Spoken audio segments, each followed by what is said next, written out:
Though we've heard this story hundreds of times, it still takes our breath away. We're meant in a way, I think, to identify with all the main characters in the story. All of these sinners who in different ways contribute to the death of Jesus. In the cross of Jesus, we see our own sin mirrored back to us. But there's one character I want to focus on in this brief homily, and that's Pontius Pilate. So Jesus stands before Pilate, and he says, I've come to testify to the truth. Everyone who belongs to the truth listens to my voice. And Pilate famously responds, truth, what's that? It makes him, I think, a very relevant figure to our own time. How many people today say some version of just that? What is truth? You got your truth, I got my truth, they have their truth. Who are we to be imposing our truth on anybody else? Isn't everything relative at the end of the day? There's no absolute criterion of good and evil. Come on. What is truth? Well, see, what happens, fellow sinners, when we bracket the truth, what do we have left? We have left the play of powerful wills. When there's no appeal possible to the objectively good or true, all we have are people competing and fighting against each other. All we have left is fear and egotism and rivalry. The war of all against all. And don't we see it, in fact, in Pontius Pilate himself? Truth, what's that? Therefore, he moves into fear of losing his job, fear of what Caesar might do, fear of the mob, fear of the crowd, fear of what the other officials might say. Justice, what's right, what's true, who cares? What's that? It's the short road, in fact, to moral chaos.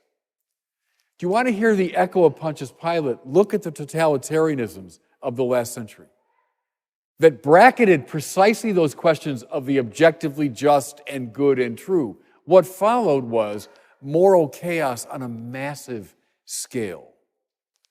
In some ways, Pontius Pilate here is the patron saint of that attitude. I'm going to date myself in this reference, but there might be some in this room old enough to remember the musical Jesus Christ Superstar. There's a song from that show I've always liked.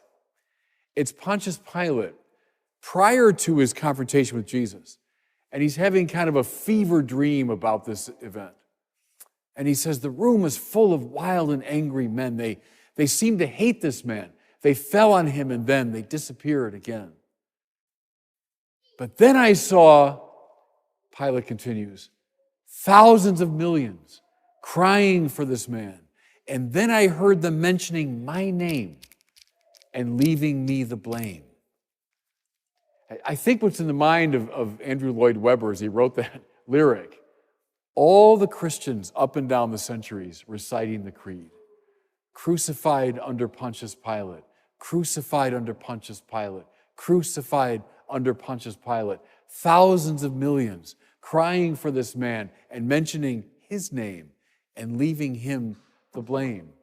Yes, moral chaos follows from the bracketing of the truth. Now, this is Good Friday. I don't want to leave you just with that bad news. This same vacillating Pilate, this same Pilate indifferent to the truth, going back and forth between warring parties, that same Pilate has one moment, did you notice, of great clarity in this story. There's one moment where he takes a definite stand. He decrees that over the cross of Jesus should be a sign. Jesus Nazarenus Rex Judaeorum. Jesus of Nazareth, the King of the Jews.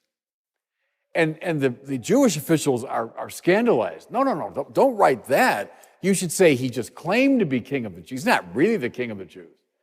And Pilate, in his great moment of clarity, says, Quod Scripsi, Scripsi. What I've written, I've written. It's curious, isn't it? Because of his adamant stance there, Pontius Pilate becomes the first great evangelist. Because I don't know if our cross here has the sign. Does it over? I can't see. But in Latin, Hebrew, and Greek, going out to all the relevant nations, the announcement of the kingship of Jesus. See, here's the lesson, everybody, part of the goodness of today. No matter how badly we sin, and this man is a very bad sinner. Yes, indeed, thousands of millions over the years, putting the blame on him. Right. But see, God can bring, even from the worst of our sins, grace. God can use, yes, even the worst of our attitudes for his own purposes. So see, here's the lesson, again, fellow sinners in this room. Let's just give up trying to resist him. We stand to thwart God's purposes. He'll use it anyway for his own good. Surrender to God. Stop resisting him. But let me take one more step with Pontius Pilate, because again, it's Good Friday today.